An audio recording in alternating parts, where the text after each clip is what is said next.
저는 올해 40 후반 주부입니다. 사연을 듣다 보니 예전에 손 윗동서들이 저한테 했던 것들이 생각나서 이렇게 찾아왔어요. 학교 다닐 때도 안 당한 왕따를 동서들이 했어요. 그것도 고졸이라는 이유로 말입니다. 그렇게 학벌 가지고 무시하니 유치해서 뭐라고 대꾸하기도 싫었습니다. 그렇다고 일일이 저는 어떤 대학 다니다 이래저래서 그만두었다고 하기가 오히려 창피했어요. 고졸이면 안 됩니까? 고졸이라도 성공한 사람 많거든요. 제 인생에서 솥 윗동서들 같은 사람은 다시 만나기도 싫어요.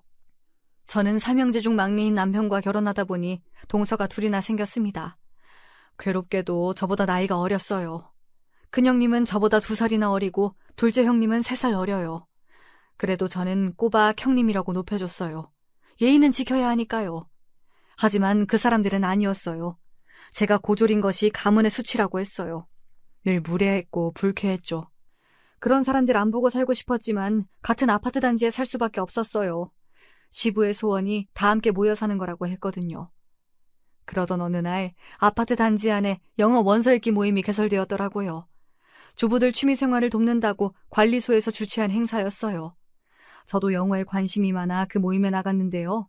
거기서 만난 2 형님이 부들부들 떨고 있는 게 아니겠어요. 제가 감당하기 어려운 모임이라나요. 이대 영문과를 나온 선배 후배 사이인 형님들은 자신들에게 맞는 수준이라 고졸인 저는 안 된다는 겁니다. 무슨 염치로 우리 모임에 나와? 재수없어. 아무 곳이나 들이대면 어떡해. 여기 어려운 원서만 읽어. 고졸은 어려워서 안 돼. 그러니까 집안의 수치잖아. 일어나, 가자. 다들 왜 그러세요? 제가 못 올 것 같나요? 고졸도 영어 잘하고 좋아해요. 저는 방긋 웃는 얼굴로 천연덕스럽게 자리에 앉았습니다. 동서들은 수준 안 맞는다고 혀를 차며 모임방을 나가버렸습니다. 주변 사람들은 저를 곤란한 듯 쳐다봤어요. 고졸은 원서를 못 읽나요? 게다가 동서들이 저를 무시하니 더 속상합니다. 가족이잖아요. 하긴 지금껏 살면서 형님들의 따돌림은 부지기수였어요. 도대체 동서지간으로 지내면서 학벌이 무슨 소용인가요? 게다가 저 영어 잘합니다. 고졸이라고 무시하면 안 돼요. 어릴 때부터 영어 유치원도 다녔거든요. 원어민 수준으로 영어도 하고 원서도 그냥 읽어요. 그러나 공식적인 학벌은 고졸입니다. 그것 때문에 다들 이렇게 저를 외면해요? 옛날에 공부 잘했던 것이 무슨 벼슬이라고요. 왕년에 대학 안 나온 사람 서러워 살겠어요. 미안하지만 진짜 고졸이었으면 당장 수능이라고 볼판이었어요. 그러나 형님들이 모르는 것이 있어요. 저 대학 입학 합격증도 있어요. 비치 못할 사정으로 졸업 못했을 뿐이죠. 그리고 따지고 보면 저 형님들보다 공부 엄청 잘했습니다. 왜냐고요? 서울대 의대 정시에 붙었거든요. 그동안은 저러다 말겠지 싶어 귀찮아서 관심을 두지 않았는데요. 그러다 제 딸까지 무시당하자 신경질이 나서 참을 수가 없었어요. 그래서 집안 어딘가 있을 서울대 합격증을 찾아두었죠. 여차하면 보여줄 생각이었어요. 근데 그냥 보여주긴 싫었어요. 뭔가 극적인 순간이 필요했어요. 그래야 창피를 크게 당하죠. 벼르고 벼르던 어느 날 온 가족이 모여있을 때 저는 서울대 의대 합격증을 들이밀었습니다. 2 형님은 보자마자 서로 입을 다물지 못하네요. 공부하고 싶어도 사정 때문에 못한 사람이 얼마나 많은데요. 자기들은 좋은 환경에서 공부만 해놓고 그 난리를 치는 겁니다. 그거 누가 못해요? 그래서 서울대 입학한 제가 이대 입학한 동서들에게 사이다 1병씩 먹여드렸습니다. 제가 어떻게 했는지 들어보실래요? 저는 소위 파락군에서 태어나고 자랐어요. 유치원부터 고등학교까지 고액교육만 받았는데요. 자랑이 아니라 오히려 그런 고가의 교육들이 제 인생의 패착이 아닐 수 없어요. 중요한 것은 돈으로 배울 수 없는 법이니까요. 그런 환경에서 살다 보니 저는 고등학교 때까지 공부 못하고 대학 못 나오면 죽는 줄만 알았거든요. 세상에 나오니 대학 안 나온 사람이 더 많고 학창시절 공부 잘했다고 인생을 더 잘 사는 것도 아니란 것도 나중에 알았어요. 여러분도 아시다시피 졸업장이 인생을 사는데 하나도 쓸모가 없잖아요. 문제 하나 더 맞춘다고 진리를 깨우치는 것도 아니니까요. 게다가 서울의대에 합격한 것도 의사가 되기 위해서도 아니었어요. 그저 과시하고 싶다는 허영이었죠. 나 이렇게 잘났다 이런 것들 말이에요. 이렇게 학벌이 아무것도 아니구나 알게 된 것도 제 인생이 갑자기 달라졌기 때문일 텐데요. 바로 아버지의 죽음이죠. 그 죽음이 아니라면 제 동서들과 다를 바 없는 사람이었겠죠. 지금도 보세요. 좋은 대학 나왔다고 인격이 훌륭한가요?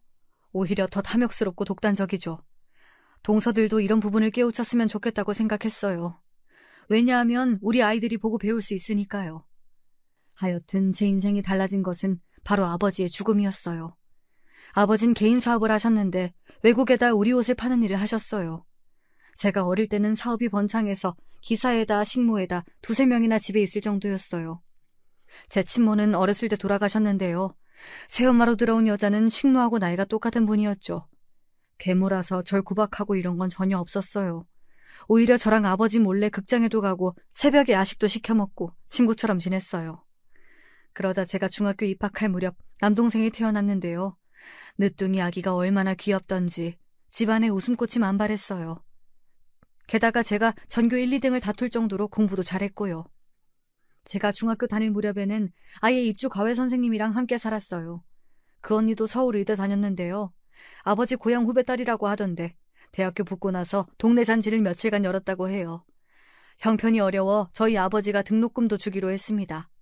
선생님이 입주하면 24시간을 공부에 매진할 수가 있어요. 새벽 공부하다가도 궁금한 것이 있으면 바로 물어볼 수가 있어서 편리했어요. 새벽 5시에 일어나 영어 단어 외우고 수학 문제 풀다가 8시에 등교합니다. 종일 공부만 하다가 집에 오후 4시에 오면 새벽 1시까지 그대로 공부죠. 잠도 겨우 4시간 자고 말이죠. 그 과외 교사 말고도 학원 강사를 새벽에 집으로 불러 공부도 했어요. 아버지는 제 공부를 위해서는 뭐든지 다 해줬어요. 집도 제일 넓은 방이 제 공부방이었고요. 어린 동생도 울면 누나 공부 방해한다고 혼을 낼 정도였으니까요. 초등학교 때부터 제가 공부를 잘했기에 아버지 기대가 컸어요. 중학교 때 전교 1등 성적표를 보여주니 아버지가 울기까지 하더라고요. 가방끈이 짧아 스트레스를 많이 받았던 아버지라 더 그러셨어요.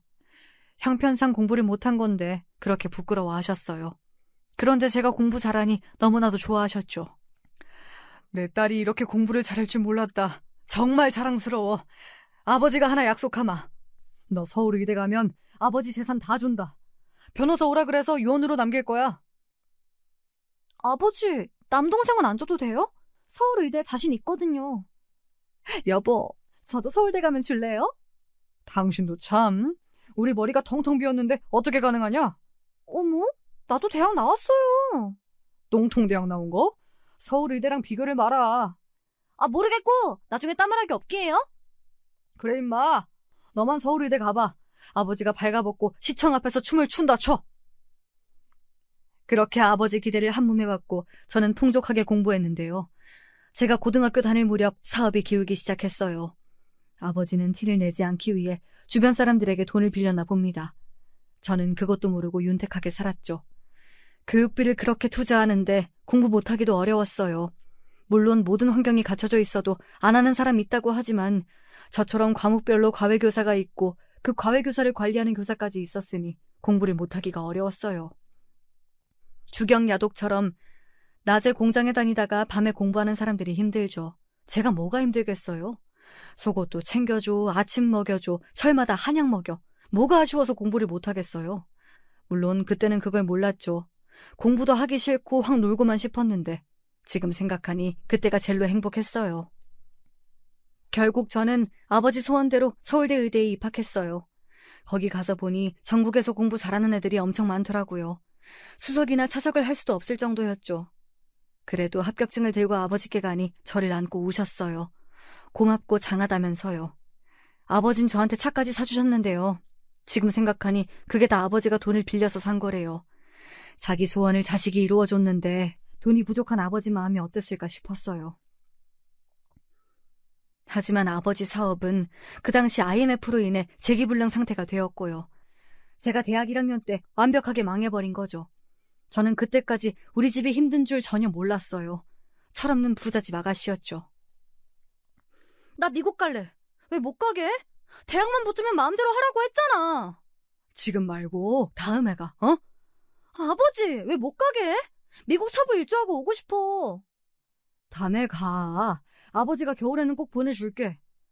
내년에 미국 유학 갈 건데 그건 되는 거지? 여기서 졸업하고 의사 되면 되잖아. 저 의사 안 해. 아버지가 하도 가라고 하니까 간 거지. 나는 미국에서 영어 공부하고 싶어. 아버지가 서울대만 가면 소원 다 들어줄 것처럼 했잖아. 근데 왜 말이 달라? 짜증나게. 저는 아버지 사정도 모르고 미국에 놀러 가겠다고 짜증을 부렸어요. 아마 그 대화를 끝으로 아버지와 영영 작별했어요. 과거로 돌아가는 타임머신이 있다면 저 당시로 돌아가 아버지를 안아주고 싶네요. 철없을 때는 아버지를 위해 공부한 것처럼 저는 그렇게 공치사했어요. 그날 제가 화를 내자 아버지는 말없이 밖으로 나가셨어요. 입 밖으로 내지 않았지만 친엄마가 살아있었으면 아마 보내줬을지 모른다는 생각까지 들었어요. 그런데 오후가 지났을까요? 저는 친구들이랑 밥이나 먹어야겠다 싶어 외출 준비를 하는데 식모 언니가 제 방으로 뛰어왔어요. 왜? 누가 들어오래? 큰일 났어. 사장님이 돌아가셨대. 지금 너를 병원에서 부른다고 난리야. 누가? 아버지가? 왜? 도대체 말이 되는 소리를 해. 무슨 말인지 하나도 모르겠잖아. 아니, 사장님, 네 아버지가 갑자기 쓰러져서 돌아가셨대. 뇌출혈로. 그 말을 듣는 순간 시간이 멈춘 기분이었어요. 머리로는 이해가 되는, 가슴으로는 그게 말이 되나 싶었죠. 가슴 한복판에 누가 총을 쏜 기분이었어요. 황급히 병원으로 가보니 정말 아버지가 급성 뇌출혈로 사망하셨어요. 하얀 천에 덮여있는 아버지를 봐도 믿을 수가 없었어요.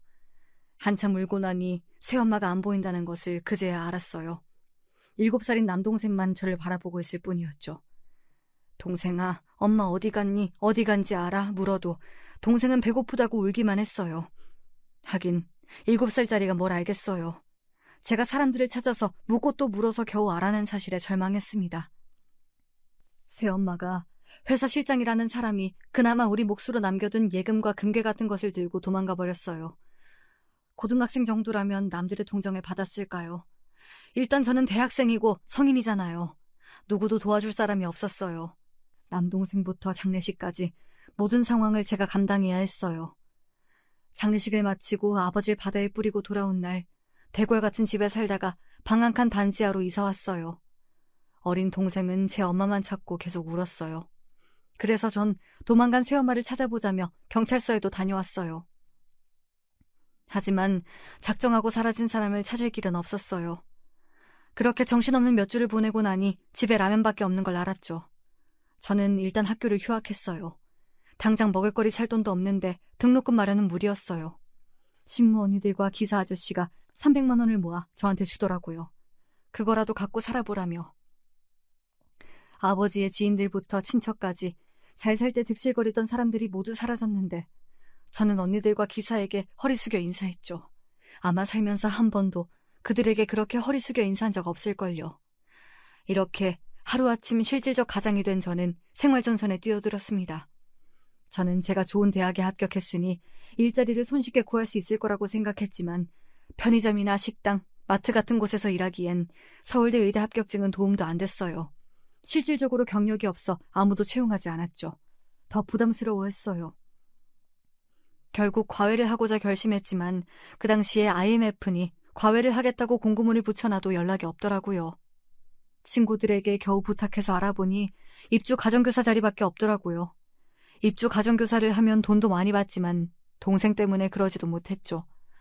몇 달을 고생하다가 겨우 중학생 여자애 영어와 수학을 가르치게 되었어요. 동생이 어린이집 가는 낮에 하면 좋겠지만 그게 쉽지 않았어요. 그래서 할 수 없이 동생을 재우고 몰래 집을 빠져나왔어요. 그런데 어느 날 과외를 마치고 집으로 가는 길 집 앞에 경찰관들이 있는 것이 아니겠어요? 아니 학생, 그 어린애를 혼자 두고 가면 어떡해. 하도 울어서 신고가 들어왔어. 근데 애가 문을 열 줄 알아야지. 그래서 문 깨고 들어갔어요. 오늘 이 집에서 못 자. 경찰차 안에서 울고 있는 남동생을 저는 그냥 꽉 안아줬어요. 동생은 저를 보더니 대성통곡을 하는 겁니다. 자다가 깼는데 제가 없으니 놀랬던 모양이에요. 반지하 현관문은 경찰관들에 의해 해체되어 있었어요. 저는 그날 동생과 함께 지구대 숙식실에서 잠이 들었습니다. 그러고 나니 동생은 절대로 제 품을 떠나지 않았어요. 결국 과외도 그만두고 말았죠. 동생은 새엄마가 집을 나간 후에 정신적으로 불안정했어요. 오줌도 싸고 바닥에 기어다니는 퇴행에 밤에는 경기를 일으켰어요. 과외는 일단 접고 일단 동생을 돌보기로 했죠. 며칠 제가 집에 있으니 안정이 되긴 했어요. 겨우 달래서 어린이집에 보내곤 고졸이라고 하면서 낮에 편의점 아르바이트를 시작했어요. 평생 걸레를 빨아본 적도 없는데 공부보다 이런 일이 왜 힘든 걸까요? 게다가 남에게 싫은 소리 하나 들어본 적 없었던 저였는데 말이죠. 다짜고짜 반말하는 사람부터 시간 있니? 몇 살이니? 애인 있니? 이런 것을 캐묻는 아저씨까지 각양각색의 사람들을 만났어요. 아버지가 보여준 세상은 참 아름다웠는데 이런 것들은 날 것 그대로였어요. 그 후에는 식당 아르바이트도 하고 주유소에서 주유 알바도 했어요. 낮에 할 수 있는 일은 거의 다 했을 거예요. 솔직히 동생을 보육원까지 데리고 간 적도 있어요. 근데 돌아가신 아버지 얼굴도 아른거리고 그곳에서 울고 있을 동생 생각에 도저히 맡길 수가 없었어요. 이렇게 온실 속의 화초로 자라온 제가 잡초가 되어야 하니 고생이 이만저만이 아니었어요. 그러나 혼자였다면 다 이겨내지 못했을지 몰라요. 남동생이라도 있으니 서로 의지가 되었습니다. 편의점에서 시급을 받아서 일을 하기에는 빠듯해서 고민하고 있는데 동기가 입주 과외를 소개해줬죠. 동생 데리고 와도 좋다는 말에 저는 두말 없이 그 집으로 찾아갔어요. 가봤더니 서울 의대를 목표로 하는 여고생이었어요. 아버지가 의사라고 하는데 성적이 반에서 중간 정도 하는 애를 어떻게 서울대를 보낼지 암담하긴 했어요. 심지어 겪어보니 공부에 아예 관심이 없었어요. 여자애가 성질이 얼마나 더러운지 공부하다가도 물 떠와라, 창문을 열어라, 닫아라 말도 많더군요. 여자애 엄마도 성적이 한 등수만 떨어져도 그동안 뭐 했냐며 난리를 쳤어요. 알고 보니 진상을 저에게 맡긴 모양이에요. 선생님, 얘 성적은 언제 올라요? 제 생각에는 서울 의대 갈 성적은 아닌 것 같아요. 그런 게 어딨어. 그러니까 내가 입주 과외시키지, 안 그래? 공부할 생각이 없어요. 맨날 거울이나 보고 무조건 의대 고집하실 게 아니라 야, 너 나가. 어디서 감히 못 간다는 거야? 내가 너 불쌍해서 동생까지 데리고 있으라 했는데 웃기네. 거지 같은 고아들 주제. 아니 아줌마, 고아가 왜 나와요? 여기까지 가르친 비용 주세요. 그럼 나갈게요. 재수없는 것들이야. 꺼져! 저는 그날로 집을 나왔습니다. 반지하에서 동생이 피부병이 생겨 거기로 들어가진 못하고 여간방을 전전했죠. 새엄마랑 도망간 회사 실장도 원망스럽고 먼저 간 아버지까지 미웠어요. 새엄마는 도저히 찾을 수가 없더라고요. 찾을 시간도 없었고요. 결국 내년엔 복학해야지 마음을 먹다가도 동생이 아프기만 하면 허사로 돌아갔죠. 동생은 라면을 끓이다가 화상을 입기도 했어요. 제가 돈 번다고 나가면 꼭 그렇게 사고가 발생하더라고요. 게다가 심각한 우울증으로 동생은 시름시름 앓고 있었어요. 초등학교를 입학하고도 학교에 가지 못했거든요. 하지만 그게 끝이 아니었어요. 백혈병 진단을 받았어요. 하늘이 노랗게 보였죠. 동생이 짐으로 느껴졌는데 막상 아프다고 하니 덜컥 겁이 났어요. 하늘 아래 가족은 이제 동생뿐이잖아요. 저는 낮에는 돈을 벌고 밤에는 동생 병원에서 숙식했죠. 제가 그렇게 강철 체력인 줄 몰랐어요. 동생이 아프다는 이야기를 들은 아버지 지인이 보다 못해 저에게 돈도 빌려주시고 일자리도 소개해 주셨죠. 서울대까지 나왔는데 건설회사 격리할 수 있겠어? 졸업 안 했으니 고졸이에요. 서울대 나온 적 없어요. 그래, 졸업 못해서 아저씨도 속상하다. 네 아빠 있었으면 의사가 될 수 있었는데. 그래도 여기서 잘해봐. 그동안 아저씨가 도와주려고 했는데 나도 사는 게 바빴어. 아니에요. 정말 감사해요. 동생이 아프다고 할 때는 약이라도 먹고 죽을까 하는 생각도 했어요. 하지만 이렇게 도와주는 분을 만나니 희망이 생겼습니다. 아버지 지인이 소개해준 건설회사였어요. 이력서를 쓰는 곳에 저는 서울대를 넣지 않았어요. 졸업도 안 했는데 쓰고 싶지 않았거든요. 격리하는데 의대가 무슨 소용이에요. 정규직으로 근무하고 대출도 받게 되니 더할 나위 없이 좋았어요. 금전적 여유가 생기고 좋은 치료를 받자 동생은 건강을 회복했어요.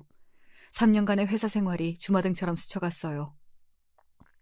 그러다 저는 운 좋게 남편을 만났어요. 그동안 격리부였던 부서 명칭이 재무부로 바뀌었고 저는 회계팀 대리가 되었어요. 남편은 회계팀에 들어온 신입사원이었고요. 일도 잘 못해서 저한테 싫은 소리 많이 들었거든요. 하필 제가 근무하는 회계팀에 들어와서 다 해놓은 일까지 망쳐버리잖아요. 저기요, 머리가 나쁜 거예요? 아니면 골탕 먹이는 거예요? 부가세 적립문서 저장 하나도 안 되어 있는데요. 문서 작성하고 저장 중간중간에 누르는 거 기본 아닌가? 갑자기 회사 정전이 된 걸 어쩔 도리가 없네요. 언제 다 하죠? 나 야근 못해요. 대기 다 해요. 이 많은 걸요? 내 아침까지 혼자선 다 안 되는데. 아직 남동생이 초등학생이라 일 끝나고 서둘러 집에 가야 했거든요. 저녁도 줘야 하고 약도 챙겨야 하는데 평소 같으면 그냥 갔을 텐데요. 이 남자가 혼자 컴퓨터 앞에 앉아있는 게 왜 짠하게 보일까요? 우리 집에 갈래요? 가서 같이 해요. 네? 무슨 소리? 집에 가도 돼요? 아님 여기서 혼자 하세요. 혼자 사세요? 설마? 초등학생 동생이랑 같이 살아요. 아니, 무슨 생각을 하는 거예요? 남편은 제가 수작을 부린다고 생각했나 봐요. 저는 동생이 백혈병을 앓고 나서부터 자연식품으로 식사를 준비했거든요. 초등학생이라도 애는 애니까 밥이랑 영양제 등을 챙겨줘야 했어요. 게다가 규칙적으로 저녁 7시에는 어김없이 밥을 먹어야 해서 저는 업무를 싸들고 집에 가서 많이 했거든요. 그걸 계기로 저희는 자연스럽게 사귀게 됐어요. 남동생이랑 잘 놀아주는 것부터 마음에 들었거든요. 하지만 남편의 정체는 어리숙한 신입사원이 아니고 사장님 막내 아들이라는 겁니다. 사장 아들이면 좋아해야지 죽상을 하고 그래? 헤어질 거면 더 이상 사귀지 말자. 난 상처받는 거 싫어. 헤어지지 말자는 거야? 그럼 우와, 프로포즈야? 나 장난 아니다. 자기 엄마 찾아오기 전에 헤어지자고. 드라마에서 보면 그런 장면 있잖아요. 너 따위가 감히 우리 아들이랑 사귄다고? 헤어져. 그러면서 사장이나 사모가 이거 먹고 떨어져 식으로 봉투 내밀고 그 다음 회사에서 쫓아내는 상상을 했거든요. 근데 이 집안은 그러지 않았어요. 아들이 많아서 그런지 경리랑 사귀고 결혼한다고 해도 말리지 않더라고요. 시무와 시부는 결혼 후에도 남동생이랑 사는 것까지 허락했어요. 망나니 같은 아들 마음 잡게 해준 게 고맙대요. 미국에서 대학은 나왔는데 부모 돈이나 쓰고 놀기만 했대요. 그래서 당장 한국으로 들어오라고 했고 군대를 다녀온 뒤 회사에 넣고 고생 좀 시키자 했는데 저를 만나 꽤 성실해졌다며 오히려 저를 더 좋아하셨어요. 회사에는 삽시간에 소문이 퍼졌고 저는 신데렐라가 되어버렸네요. 고졸 경리가 출세했네 같은 소리는 화장실에서 많이 듣긴 했죠. 남편은 미국 명문대를 졸업했어요. 사람들은 제가 주눅이 들 줄 알았나 봐요. 대화가 통하냐 이런 말도 많이 들었는데요. 대학 입학하고 책 안 보는 대학생이 얼마나 많은데요. 저는 격리하고서 학문의 즐거움을 느꼈어요. 돈이 없으니 근처 도서관에서 책을 얼마나 읽었는데요. 결혼 생활은 나름 나쁘지 않았어요. 남편은 저를 만난 후에는 성실하게 회사 생활 잘했고 시부 시모도 상식적인 분이셨죠. 문제는 말이죠. 남편의 형들이 데려온 여자 둘, 바로 형님이었어요. 제가 딸을 낳고 몇 년이 지나자 남편의 큰형이 결혼했어요. 형님 될 사람은 처음 인생은 나쁘지 않았는데요. 신혼여행 다녀오고 첫 번째 명절날 갑자기 저에게 질문을 했어요. 동서는 어느 대학 나왔어? 저 대학 안 나왔는데요. 뭐? 고졸이야? 고졸이 어떻게 서방님하고 결혼해? 말이 안 통하겠다. 고졸 격리라는 말 듣고는 나 안 믿었어. 와, 나 고졸 처음 봐. 주변에 다 대학 나와서 말이야. 근데 서방님하고는 말이 통해? 형님이 잘 몰라서 그러는데요. 결혼하면 남편이랑 말 안 통해요. 얼마나 마누라 말을 안 듣는데요. 그건 고졸이랑 대졸이랑 전혀 상관이 없어요. 고졸이라서 그런가 뻔뻔하네. 알겠어. 제가 한마디도 안 지니 형님의 똥 씹은 표정은 예술이었어요. 고졸을 고졸이라고 하는데 어쩌겠어요. 저도 대학 공부를 더 할까도 생각했지만 그게 필요하지 않았어요. 아이가 태어나고 남동생까지 돌보기에 시간도 벅찼기 때문이에요. 그 후에 남편의 둘째 형도 결혼하게 되었어요. 큰형님이 소개해준 여자였는데요. 큰형님의 대학 선후배라고 하더라고요. 그때부터였습니다. 두 형님이 저를 슬슬 피하기 시작했어요. 자기들하고 수준이 맞지 않는다고 하더라고요. 그 말에 저는 대놓고 웃었어요. 초등학생들도 그런 말 쓰지 않을 것만 같았거든요. 멀리 떨어져 살면 그게 문제가 되지 않아요. 안 보면 되니까요. 그러나 삼형제가 모두 짝을 찾게 되니 시부는 함께 모여 살자고 제안하셨어요. 내가 건설업에 뛰어든 것은 너희하고 같이 살 단지를 만들기 위함이었어. 한 집에 살면 좋겠지만 그건 개인 프라이버시는 보장 안 되잖아. 아파트 단지 만들었으니 거기서 다 함께 살자. 대신 장남은 우리 데리고 살면 좋겠구나.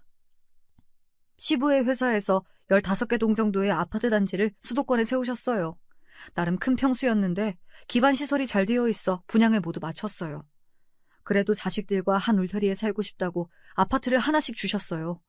형님 두 분이 부담스럽긴 해도 어쩌겠어요. 가족이니까요. 같이 살면서 부대끼면 어울릴 수 있겠지 싶었죠. 큰형님은 가장 큰 평수를 받으셨는데 대신 복층으로 시부모를 모시고 살게 되었어요.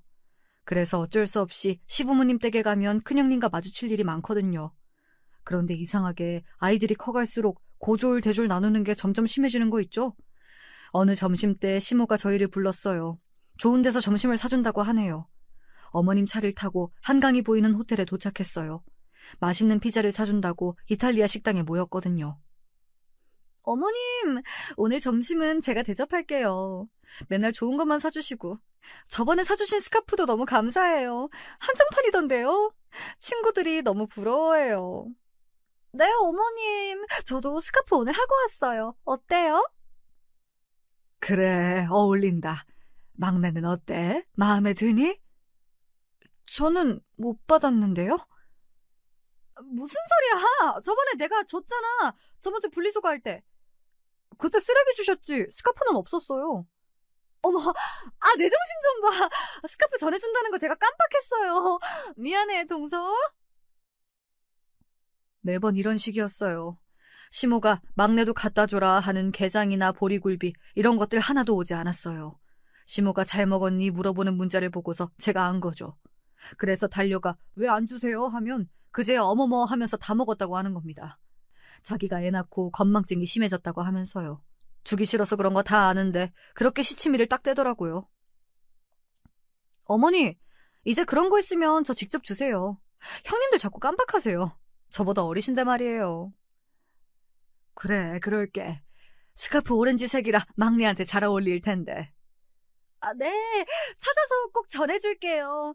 어머님은 마음이 넓으세요.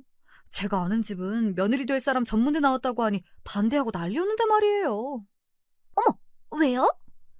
자식 낳았는데 머리가 돌이면 어쩌냐고. 영어 원서도 하나 못 읽어주잖아. 우리랑 같겠어? 에이, 설마요. 학벌도 유전돼요? 살다가 처음 듣네.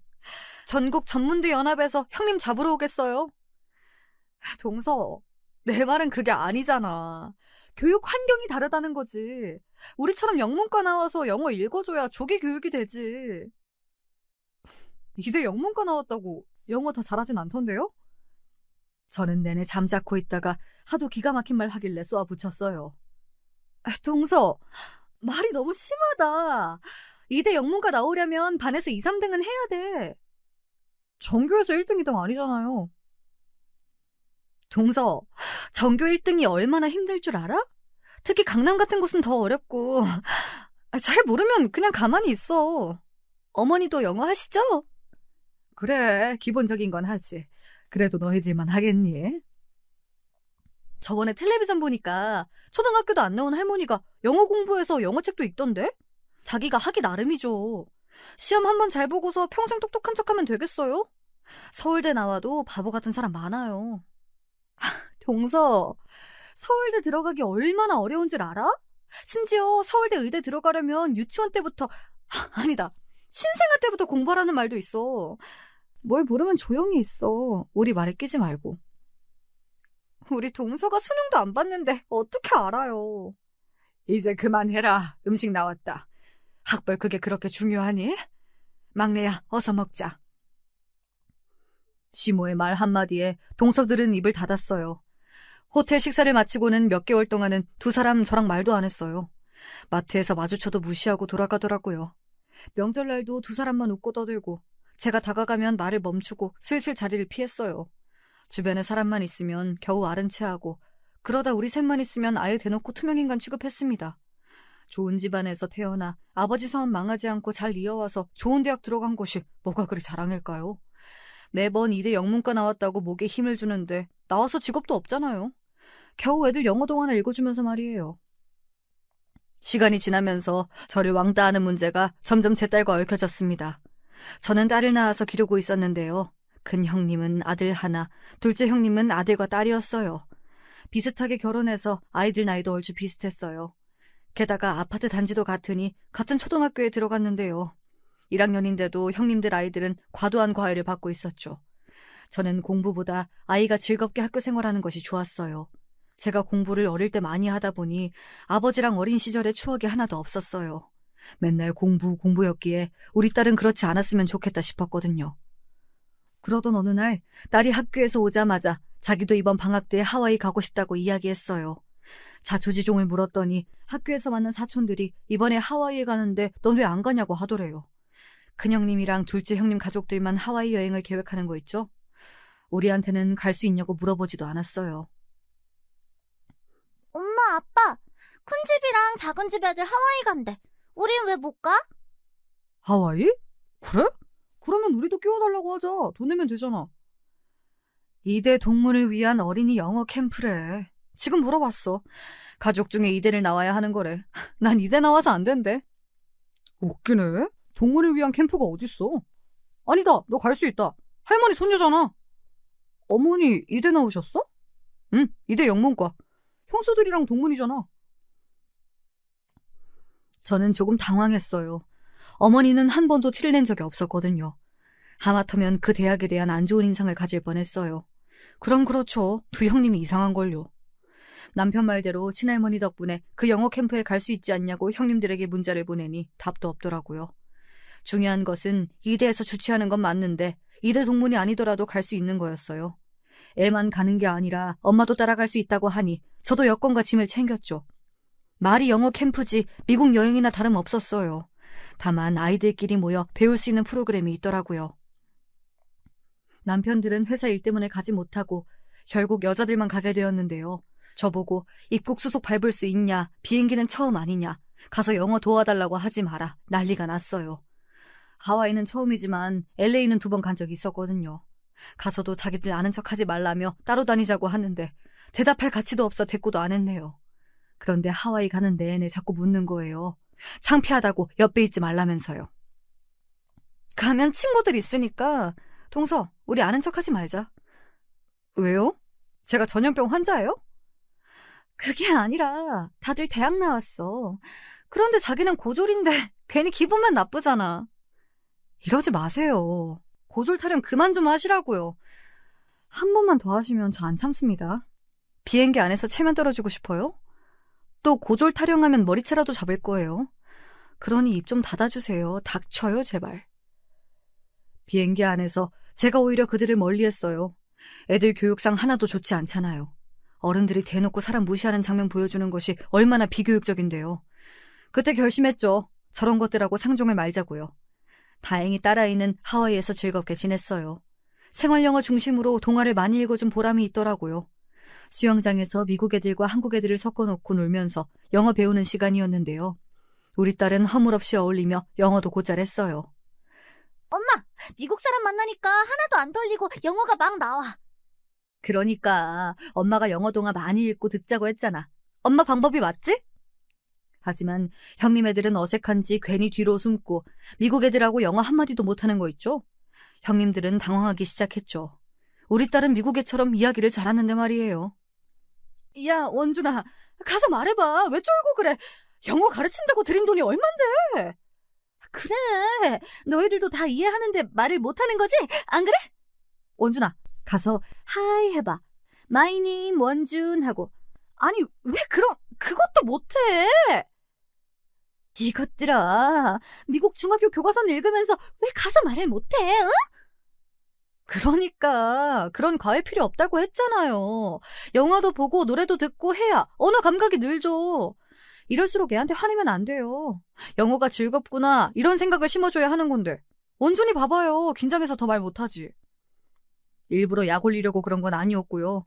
애들은 주눅 들었는데 자꾸 재촉하니까 제가 옆으로 가서 한마디 거들었어요.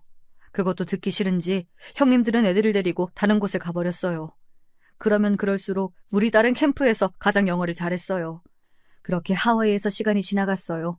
제가 겁도 없이 잘 다니니까 작은 형님이 옆에 와서 또 그러더라고요. 가만히 보니까 동서는 고졸이라서 겁이 없지? 나는 문법이 먼저 떠올라서 말이 안 나와. 동서는 그래도 대화한다, 미국 사람이랑. 형님, 고졸 타령 그만하랬잖아요! 내가 소리를 크게 지르니 그제야 알았다는 듯이 자리로 돌아갔어요.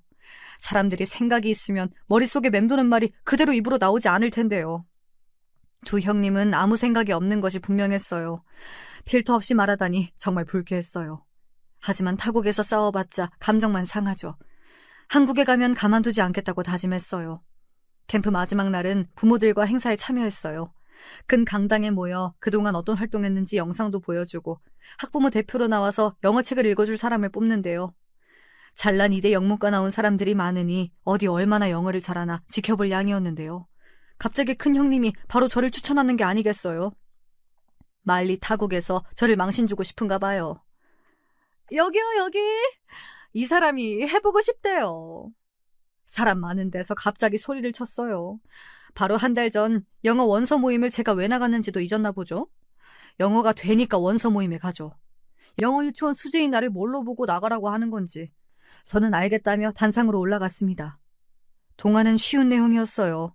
제가 척척 읽어가니 형님들의 표정이 서서히 굳어져가는 꼴이 우스웠어요. 내가 못하고 당황할 줄 알았나 봐요. 고졸이라고 무슨 알파벳 모릅니까? 고등학교 때 영어 배우잖아요. 그렇게 하와이 여행을 마치고 한국에 돌아왔는데요. 형님들은 아이들을 더 닥달해서 공부를 가르치기 시작하더라고요. 그렇게 시간이 지났는데요. 어느 날 딸이 울면서 집으로 들어왔어요. 저는 무슨 일인지 물었죠. 듣고 보니 피가 거꾸로 솟는 겁니다. 저는 남동생한테 딸을 맡기고 큰형님 집으로 찾아갔어요. 형님, 애들 이야기 들었죠?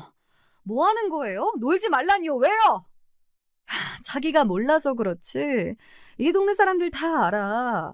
자기 고졸 격리라면서 미국 명문대 나온 서방님 꼬신 거. 그러니까 놀지 말라는 거지. 엄마가 그렇게 못 배우고 천박하니. 사과하세요. 우리 딸하고 저한테도 집에 원준이 있죠? 나오라고 하세요. 두 사람 다 사과해요. 고졸을 왜 무시하는 줄 모르겠고요. 격리도 왜 무시해요? 목소리 낮춰. 어머니 계셔. 잘됐네요. 어머니한테 여쭤볼게요. 그때 소란을 듣고 아래층에서 어머니가 올라오셨어요. 형님은 어쩔 줄 몰라 했고요.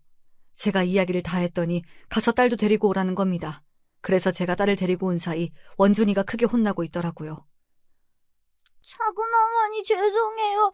원이야 미안해. 다시는 안 그럴게. 그네 넌 왜 안 하니? 네. 동서 미안해. 원이야 기분 나빠하지 마. 미안. 한 번만 더 고졸 이야기하면 아버지한테 말할 거야. 어떻게 되는 줄 알지? 이 집 다 물려받고 싶으면 조심해라, 그네야. 시모가 나서주지 않았다면 그날 저 짐 싸고 나갈 판이었어요. 그런 대접을 받고 어떻게 살아갑니까? 그날 밤 딸아이가 제 품에 안겨 묻더군요. 엄마, 고졸이 나쁜 거야? 나쁘긴? 고등학교 졸업했다는 뜻이야. 더 쉬운 말로 고등학교 공부 다 했다는 뜻. 욕 아니네? 큰엄마는 왜 그래? 큰어머니는 자랑거리가 대학밖에 없어서 그래. 그 이후부터는 고졸 타령은 조금 줄어들었어요. 형님들을 만날 기회를 저도 줄였고요. 남편도 나중에 큰형님, 작은형님들 따로 만나서 다시 그런 말 들리지 않게 해달라고 했어요. 아주버님들도 노발대발 대신 그런 일 없게 하겠다고 했고요. 하지만 두 형님의 교만이 있는 한 언제 터질지 모르는 시한폭탄이었습니다. 회계 담당 직원이 임신해서 출산 휴가 갔어. 당신이 좀 도와줘. 남편의 말에 저는 다시 일을 시작했어요. 3년 만이었어요. 결혼 후에도 계속 일을 하긴 했거든요. 처음에만 일이 서툴고 어려웠지 적응되었습니다. 남편은 예전에 어리숙한 신입사원이 아니었어요. 재무팀을 총괄하는 본부장이 되어 있었어요. 중형 건설 회사지만 규모가 점점 커지고 있다가 보니 믿고 맡길 사람이 필요하대요. 시부는 제가 다시 회사에 나오길 바라셨어요. 그리고 높은 직책을 주시겠다는 겁니다. 재무실장이라는 직책을 주셨어요. 회계팀과 자금팀을 총괄하는 업무였어요. 막내는 역시 달라. 똑똑해. 3년 쉬고도 와서 일 처리하는 거 봐라. 우리 회사 인재 중에 인재다. 얼마나 일 시키시려고 띄워주세요. 아주 많이 시켜 먹어야지. 자금 관리가 무엇보다 중요하잖아. 너희들이 맡아주니 아버지는 든든하다. 하지만 형님들 생각은 그렇지 않았어요. 자금을 관리하는 사람이 저라는 사실에 분노를 표출했어요. 그것도 시부의 생신상 앞에서요. 삼형제와 시부모님 그리고 아이들 저희까지 호텔로 향했어요. 고맙게도 시부는 제 동생도 집안 행사에 꼭 불러주십니다. 저는 오랜만에 회사 복귀를 해서 피곤했지만 시부의 마음이 감사해서 즐거운 마음으로 참석했어요. 집에서 해드리겠다고 해도 며느리들 힘들다고 호텔에서 중국 요리 먹자고 하셨어요. 시부랑 시모를 보면 결혼 잘했다는 생각이 드는데 형님들만 보면 체하는 느낌이에요. 축하 노래도 부르고 선물도 드리고 행사가 어느 정도 끝이 나자 갑자기 형님이 벌떡 일어나는 겁니다. 아버님, 드릴 말씀이 있습니다. 저도 있어요. 해봐, 뭔데? 막내 동서가 회사에서 중요한 업무를 맡고 있는 게 부당하다는 생각이 들어서요. 그 말이 떨어지자마자 남편이 일어나려고 하는데 제가 말렸습니다. 도대체 뭐라고 할지 들어보고 싶었어요. 막내 동서는 자격이 없어요. 그런 사람이 어떻게 회사 돈 관리를 해요? 그건 또 무슨 말이야. 막내는 회사 일 오래 했잖아. 특히 재무관리는 머리가 좋아야 하는데 막내 정도면 자격 충분하지 왜? 대학을 안 나왔잖아요. 대학을요. 그럼 그렇죠. 저 사람들의 마음속에는 대학으로 서열을 나누고 있는 게 분명해요. 그렇다면 자기보다 높다고 객관적으로 입증되면 어쩌려고 그럴까요? 그건 원준이 엄마 너도 중퇴잖아. 어머 여보, 그래도 전 당당히 붙었어요. 저 차석이었어요. 당신 때문에 이 모양 이 꼴 된 거 몰라요? 가만히 있으면 중간이라도 간다고 하잖아요. 저는 처음 알았어요. 같은 중퇴끼리 너무한다고 생각이 들 정도였어요. 됐어, 그만해. 생신날 뭐 하는 거야? 그만하세요, 형수님. 저 화나면 어떻게 될지 몰라요. 아내 무시하는 발언 못 참습니다. 야, 못 참으면 어쩔 건데.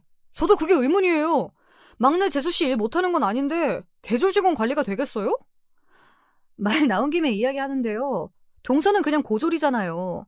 그런 사람이 회사에 높은 직책을 가지고 있으면 회사 체면이 말이 아니죠. 저도 친정에 뭐라고 해요? 저도 마찬가지예요. 전 졸업도 했고 대학원도 나왔어요. 그런 사람은 집에 두시고 고졸 막내 동서는 재무팀장이요? 솔직히 말이 팀장이지 회사 중역이나 나름으로 없어요. 듣고 보니 그건 그렇구나. 그럼 너희들도 회사에서 일을 하던지. 그럼 되겠니? 인제 와서 그건 무리예요. 동서도 저희랑 똑같이 만들어주세요. 그래야 그게 공평할 것 같아요. 원준이가 뭐라고 하는 줄 아세요? 자기도 고졸한대요. 그래도 할아버지 회사에 취직되니 공부 안 하겠대요. 여기서 서울대 합격한 애들 있냐? 없죠. 우리 애들 서울대 갈 실력은 아니었어요. 그니까 공부는 막내 며느리가 제일 잘했지. 그게 무슨 말씀이세요? 서울대가 왜 나와요, 아버님? 서울의대 들어갈 실력이면 말 다 했잖아. 그럼 됐냐? 우리 회사 잘난 놈들도 서울대는 없다. 알아? 그렇다고 서울대가 답이라는 게 아니야. 첫째 네가 물어보니까 대답한 거다. 예? 막내 동서가 서울의대 실력이라고요? 실력은 아니고요. 서울의대 다니다가 말았어요. 근데 재무관리는 제가 따로 공부 중이에요. 그러니까 걱정하지 마세요, 형님들. 말도 안 돼. 그걸 어떻게 믿어요, 믿길. 합격증 있는데? 그것도 안 믿으시면 말고요. 아님, 입학식 사진이라도 보여드려요? 제가 아무리 믿어달라고 해도 두 형님은 막무가내였죠. 호텔에서 차를 타고 우리 집에 오셔서 서재 안에 서랍을 열어 오래된 합격증을 보여드리니 아무 말도 못하고 각자 집으로 돌아가셨네요. 그럼 우리 엄마가 이긴 거야? 아니야. 엄마가 큰엄마, 작은엄마보다 공식적으로 공부를 더 잘했을 뿐이야. 어쩐지 속이 시원한 느낌이 들긴 들었어요. 웃긴 건 그 이후 두 형님 사이가 점점 멀어졌다는 사실이에요. 형님도 고졸이면서 막내 동서만 뭐라고 했어요? 정말 불쾌해요. 입학한 거면 졸업이랑 같은 거지 그게. 그럼 막내 동서는 서울의대 졸업이에요? 창피하게 이게 뭐야. 저 형님이랑 이야기 안 하고 싶어요. 저 가요.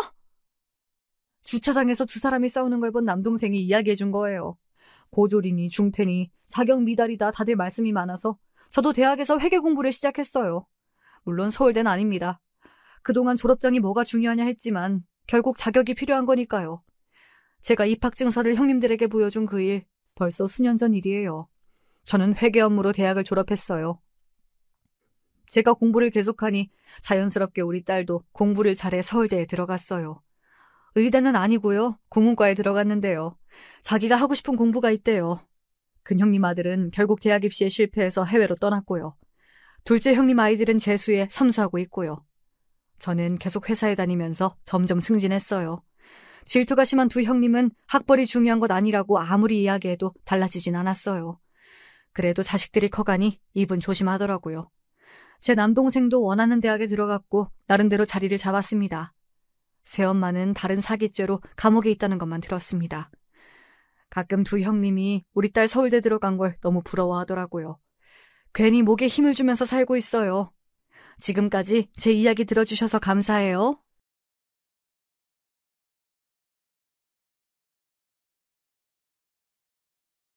안녕하세요. 저는 70대 남성입니다. 이 나이가 되면 감정이 무뎌지는 줄 알았는데 굳은 살에 물이 고이는 것처럼 여전히 그 골짜기는 깊어지고 더 사람을 침묵하게 만드네요. 표현을 적게 하는 것일 뿐 아픔은 더 사무치는 것 같습니다. 제가 여기 사연을 보내게 된 건 아마도 저와 동년배의 분들이 많으실 거고 자식둔 부모로서 들어주실 것 같아서 보내봅니다. 단 몇 명이라도 내 감정이 공유해주는 사람이 있다면 남은 여생이 그나마 좀 사라질 것 같아서요. 저에게는 눈에 넣어도 아프지 않은 딸이 하나 있습니다. 제가 30대 중반에 아주 늦게 장가를 가서 얻은 딸 수연이인데요. 사실 우리 딸은 어릴 때부터 지 엄마 사랑을 많이 못 받고 자랐어요. 이 또한 아이에게 너무 미안한 일입니다만 어릴 때 지 엄마가 집을 나가버렸거든요. 그때 아내와 헤어지던 날을 저는 잊지 못합니다. 때는 명절이었고 딸아이가 초등학생이었던 시절 아내는 집 세간살이를 거의 옮기다시피 해서 우리 눈앞에서 사라졌어요. 요렇게 달랑 전화 몇 통만 넣었더군요. 나야, 미리 말 못해서 미안하지만 당신도 짐작했을 것 같은데 난 당신과 이제 못 살아. 서류는 나중에 따로 보낼게. 그때 얼굴 다시 보고 수연이 잘 부탁해. 너 지금 어디야? 당장 여기 와서 얘기해. 집골이 이게 뭐야? 집 세간살이를 바늘 들고 튀었어 너. 어떻게 이럴 수가 있어 너? 미안. 이제 더 할 얘기가 없어. 전화 끊을게. 아내는 그러고 전화를 끊어버렸고 전 어디에 다시 걸어야 할지조차 몰랐어요. 멀리 시골에 계신 장모님께 전화해서 상황을 다 밝혔는데 별 소용이 없더군요. 아이고 자네 내가 다 미안하게 됐네. 영순이 걔가 막내로 태어나서 너무 버릇없이 자랐나 봐. 근데 이렇게 된 거에 꼭 걔 잘못만 있겠나? 자네도 너무 아내한테 빡빡하게 군 게 없는지 생각해보게나. 장모님, 지금 그게 맞는 말씀이라고 생각하십니까? 막말로 제가 영순이한테 무엇을 잘못했을까요? 결혼 안 하겠다는 저를 굳이 찾아와서 그렇게 시집가고 싶다고 졸랐어요. 장모님도 아시지 않습니까? 아이고, 자네 왜 그렇게 흥분했는가? 소리 좀 지르지 말게. 내 귀가 아파하죠. 장모님, 장모님 끊지 마세요. 장모님. 그러나 이런 식으로 무책임하게 연락을 인방적으로 끊어버리신 장모님을 보며 전 무척 좌절하게 됐어요. 딸아이는 영문도 모른 채 순식간에 자기 엄마랑 떨어지게 됐고 요즘으로 치면 싱글파파 그런 게 되어버린 저는 앞길이 막막했죠. 가정이 이렇게 무너지게 되니 당연히 저는 일에 집중이 되지 않았고 순조롭게 벌리고 있던 돈들은 여기저기서 빵꾸가 나기 시작했어요. 중간에 형제들이 나서기도 하고 집이 경매에 넘어가려는 것도 도와주고 했지만 끝내 막을 수 없었답니다.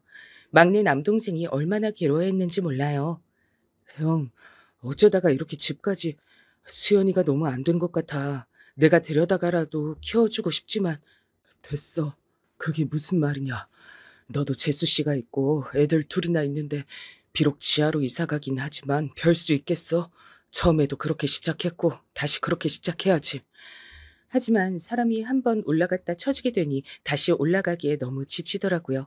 중간에 딸아이가 아플 때 의료보험비 문제로 병원에 못 보내기도 했고 이때 아내로부터 연락이 오기도 했었는데요. 정말 사람 같지 않게 느껴지더군요. 당신 어떻게 된 거야? 의료보험비 안 냈다고 왜 나한테 연락이 와? 애 치료 정도는 제대로 받게 해야지. 뭐 하면서 사는 거냐고. 너 연락 한번 잘했다. 그래, 이혼하면서 네가 진 카드비 때문에 하자고 하더니 애 키우는데 네가 한 일이 뭐가 있어? 애 밥값이랑 옷값이라도 대줘봤어? 아님 사춘기 네 딸 이제 이런저런 변화 와서 힘들어하는데 애미라고 나타나서 한 번이라도 안아준 적이 있어? 에휴, 또 이런다. 누가 싸우재? 내 말은 의료보험비 좀 따박따박 내라는 거야. 이런 걸로 신경 쓰이게 하지 말고. 난 너 사람으로 생각 안 하니까 짐승으로 여기니까 다신 연락하지 마라. 내일 돈이 있으면 냈겠냐? 그럼 네가 쳐내던지. 저는 정말 하루하루 아내에 대한 분노로 잠을 이룰 길이 없었어요. 그럼 안 됐는데 지금도 땅을 치고 가슴을 치고 후회하는 것은 죄 없는 딸에게 너무 쥐엄마 험담을 많이 했던 것입니다. 저도 인간이기에 견딜 수가 없어서 그런 것도 있지만 딸아이에겐 엄마인데 제가 너무한 것 같아요. 네 엄마가 그렇게 짐을 다 들다시피 하고 날라버려서 아빠는 살 의욕을 잃었어. 앞으로 어떻게 하면 좋을지 모르겠다.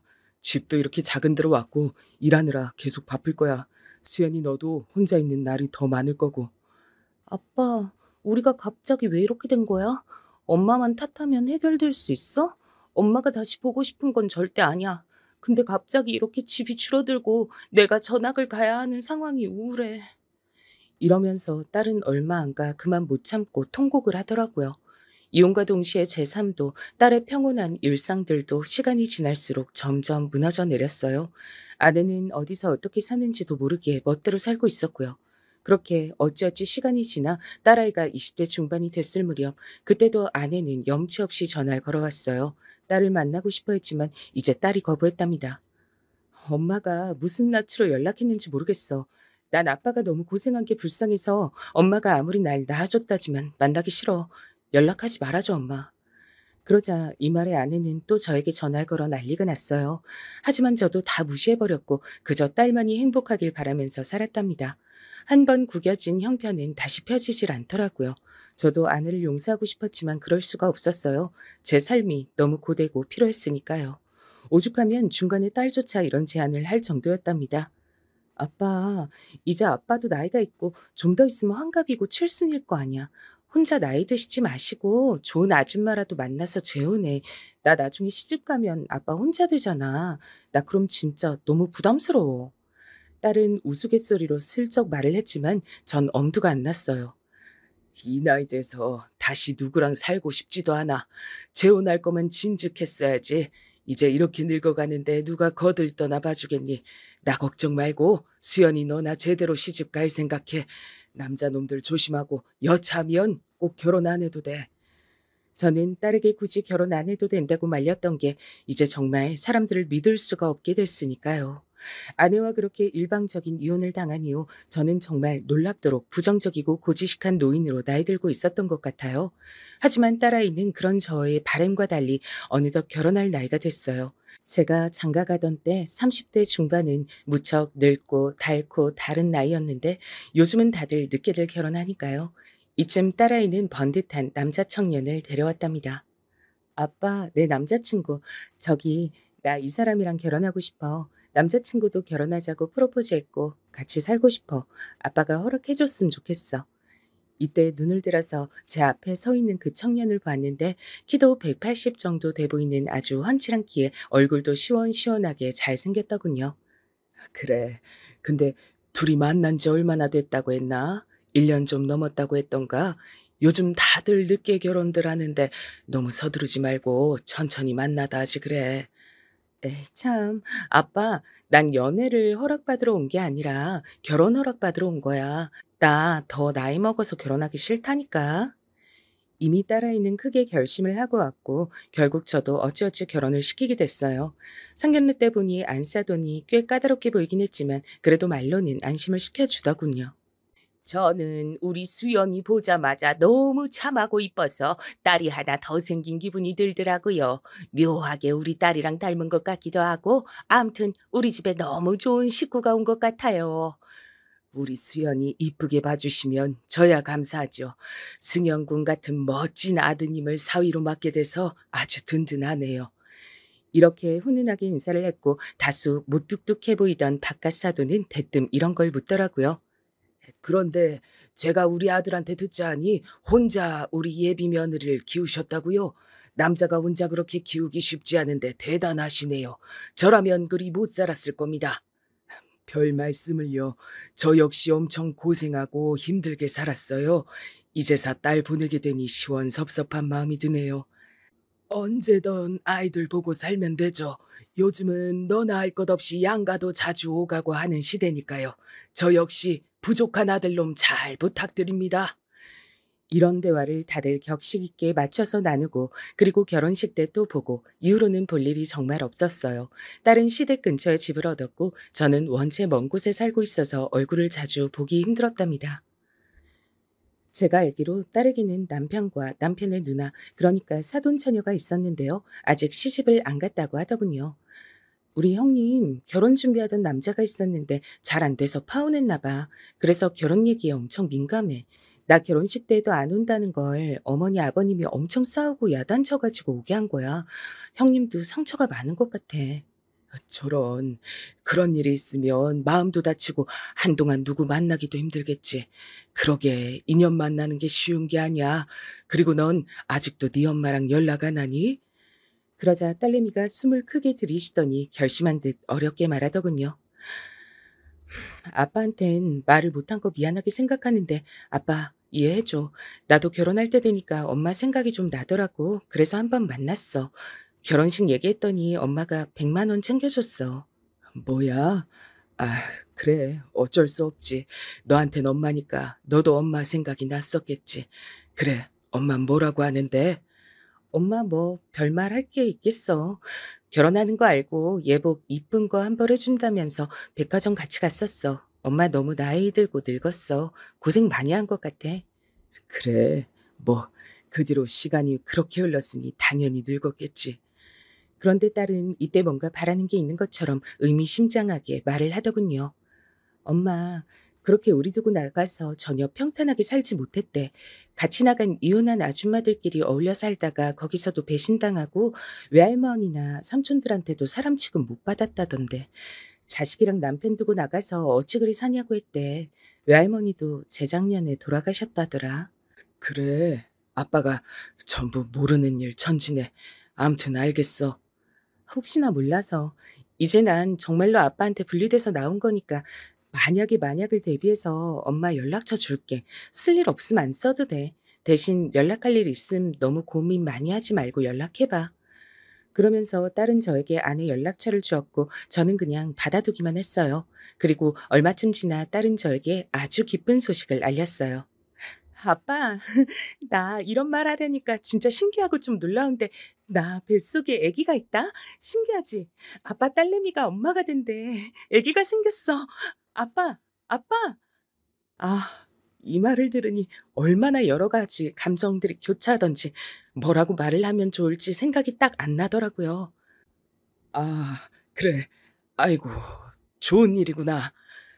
저는 여자가 아니라서 아기를 낳는 고통이 어떤지 모르지만 아무튼 딸이 앞으로 큰일을 앞두고 있다는 것 정도는 예상이 갔어요. 그리고 여러모로 딸이 걱정스럽고 안쓰럽고 그저 마음이 쓰일 뿐이었죠. 그러고 한 달쯤 지나 딸과 사위가 함께 밥을 먹었는데 사위는 여전히 절 어려워하더군요. 아버님은 손주와 손녀 중 어느 쪽이 좋으세요? 이제 좀 시간이 지나면 성별을 알 수 있거든요. 그게 뭐가 중요한가? 그냥 건강히 낳기만 하면 그만이지. 어느 쪽이건 난 너무 좋을 것 같아. 사돈들께서도 좋아하시지? 그럼요. 집에서 제가 가장 먼저 결혼한 데다 아이까지 생겼으니 엄청 좋아하세요. 수연이 먹을 것도 많이 챙겨주시고요. 그래. 아무쪼록 우리 수연이 좀 잘 부탁하네. 자네도 아버지가 되는 거니까 신경 쓸 것도 많고 많이 외롭기도 할 거야. 여자들이 그런 거 잘 알아주지 않더라고. 그러면서 저는 사위 옷 매무새를 한 번 더 다듬어 주었고 이제 막 초기에서 안정기로 넘어가는 딸의 뒷모습을 보며 여러 생각에 잠겼답니다. 아내로부터 제품으로 넘어와 눈도 못 뜨고 간신히 울어가며 몸을 부르르 떨어대던 그 아기가 한쪽 부모가 없는 상황에서 참으로 어렵게 자랐으니까요. 그런데 어느덧 성장해서 어른이 되고 또 그때 자기만한 아기를 몸 안에서 키워낸다니 생각이 많아질 수밖에 없었어요. 못해주고 안쓰러운 기억만이 제 안에 남아있을 뿐이었어요. 아마 이때가 아내와 헤어진 이래로 처음 아내에게 한 번쯤은 연락해볼까 생각했던 날인 것 같아요. 물론 하진 않았습니다. 그러고 3주쯤 지나 저는 때 아닌 뉴스를 딸에게 접어들고 전화를 떨구게 되었답니다. 겨우 다시 허둥지둥 주워들고 힘겹게 받아 딸의 안부를 물었어요. 왜? 아니, 어쩌다가 그렇게 된 거냐? 그래서 너는 괜찮은 거야? 대답을 하는 딸의 목소리는 힘이 없었고 물기가 어려 있었어요. 그럼 아빠, 난 괜찮아. 애기만 불쌍하지 뭐. 그봐, 나 늦게 결혼한 거 맞다니까. 아주 작은 충격에도 이렇게 애기 떠나보내기도 하나 봐. 더 어리고 젊은 엄마였으면 애기 단단하게 잘 붙잡고 있었겠지? 저는 이때 너무 절망할 수밖에 없었던 게 딸아이가 그만 초기에 아기를 보내게 된 거예요.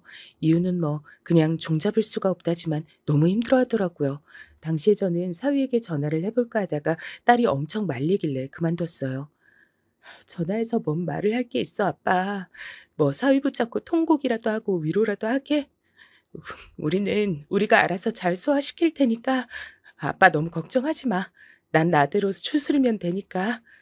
그러면서도 딸이 너무 안쓰러웠고 얼마간 딸에게 가끔씩 전화해서 어찌 지내는지 물었어요. 나 잘 있지 뭐. 사실 좀 쉬어가고 싶은데 어머니 아버님은 아기가 빨리 보고 싶으신가 봐. 아마 더 늦으면 더 안 생길까 봐 걱정돼서 그러시는 거겠지. 아니, 나한텐 네가 더 중요한데 뭔 소리냐. 아직 몸 회복한 지 얼마 안 됐는데 그렇게 빨리 애를 가져서 어쩌려고. 그러다 몸 망가지는 거 아니냐? 에이, 아빠 또 오버한다. 너무 걱정이 많아서 탈이야. 보통 이렇게 보내고 난 뒤에 아기가 더 잘 들어서기도 한데 아기 천사가 오면 축복이고 아님 좀 더 기다리란 뜻으로 알아야지. 아빠, 나 이제 좀 쉴게. 그러면서 딸아이는 전화를 끊었고 전 근처에 살아서 뭔가를 해줄 수 없음이 너무 가슴 아팠어요. 결국 이렇게 따져보면 또 저의 경제적인 형편이 마음에 걸리고 돈이라도 여유 있었다면 딸 근처에 살면서 도왔을 텐데 너무 많은 것들이 절 힘들게 만들더라고요. 그러다가 명절날이 되었는데 결혼하고 첫 명절인데 딸한테 가타부타 연락이 없는 거예요. 제가 먼저 사위에게 전화했는데 그간 연락을 안 해서 그런지 서로 뭔가 어색하고 찬바람이 불었어요. 자네 잘 있었나? 이번에 수연이가 자네랑 온다고 얘기했던 것 같은데 벌써 다음 주인데 아무 말이 없네. 수연이 어디 아픈 건 아니지? 아, 그래서 저한테 전화하셨군요. 네, 아버님, 수연이 지금 자는 것 같아요. 몸이 많이 약해졌는지 자는 날들이 많네요. 저는 이렇게 전화를 끊긴 했지만 확실히 딸아이로 인해서 불안해지는 감정이 많아졌어요. 연락도 잘 안 받고 아무래도 그때 아기를 보낸 일로 많이 우울해하는 것 같더군요. 보다 못한 저는 사위에게 제법 긴 문자를 보냈답니다. 대충 우리 딸한테 잘해달라는 내용이었어요. 수연이가 원체 몸이 약한데 그 일을 겪고 나서 더 많이 우울해하고 힘든 것 같네. 자네도 가장으로서 힘든 일이 많겠지만 둘이 서로 도와가면서 잘 살았으면 좋겠네. 이런 식으로 길게 써서 보냈지만 사위는 읽고도 바쁜지 답이 없더라고요. 그 이후로 딸은 가끔씩 연락이 되긴 했지만 저희 집엔 잘 오지 않았고 계속해서 건강이 안 좋다는 말만 했어요. 아빠, 별건 아닌데 내가 요즘 몸이 너무 안 좋아서 약을 먹고 있어. 언제 기운 좀 차리면 아빠네 놀러 갈게. 걱정하지 말고. 그래서 전 그런가 했는데 이게 웬걸요. 딸아이가 괜찮다고 하면서 약속은 몇 번 미뤘고 가끔씩 전화 통화만 하면서 지냈는데요. 그러다가 폭설이 내리고 한파에 치달았던 어느 날 전 딸이 아닌 사위로부터 다급한 전화 한 통을 받게 됐답니다. 잠깐 자네 그게 무슨 우리 수연이 말하는 건가? 수연이가 어찌 됐다고? 저기 네 아버님 지금 바로 오셔야 할 것 같습니다. 사위는 아주 달달 떨리는 목소리로 힘겹게 말을 했고 전 전화를 내려놓고 몸을 움직일 수가 없었어요. 그냥 오늘 날씨는 유독 을씨년스럽게 춥고 이따 퇴근하면 어떻게 몸을 녹이면서 뭘 할까 정도만 생각하고 있던 아침이었어요. 그런 날에 딸이 어젯밤을 기점으로 해서 사망한 것 같다는 연락을 사위로부터 받았어요. 저는 방바닥에 발이 묶여버린 사람처럼 일어날 수가 없었어요. 그러고 택시를 타고 움직이는 길에 그때 처음으로 거의 수십 년 만에 딸아이가 주었던 전 아내의 연락처로 전화를 걸었어요. 여보세요? 누구세요? 나야, 수연이 아빠. 그러자 아내는 잠깐 숨이 멎은 듯 말이 없더니 겨우 그러냐고 답을 하더군요. 이때 저는 더 어쩔 것도 없이 말이 마구 튀어나와 제어가 되지 않았어요. 지금 당장 와야 해. 수연이가 나도 지금 연락을 받았어. 당신 지금 와야 해. 응? 무슨 소리야? 당신 말을 좀 알아듣게 해. 수연이가 하늘나라에 갔대. 사위한테 연락 받았어. 아, 그게 무슨 말이야? 세상에, 말도 안 돼. 어디라고 지금? 이리하여 저와 아내는 정말 얼마 만에 얼굴을 마주한 건지 모르겠더라고요. 하필 그렇게 해서 만나게 되는 계기가 우리 둘 사이의 유일한 공통점이었던 우리 수연이 때문이라니. 게다가 그 수연이는 우리 곁에 없다니 말이 되나요? 장례를 치르면서 저와 아내는 그 어떤 언쟁도 하지 않았어요. 저도 처음에는 아내가 저를 보자마자 제 탓을 하지 않을까 싶었어요. 제 탓을 하는 자체가 이상한 거지만 워낙에 상식이 없는 사람이니까요.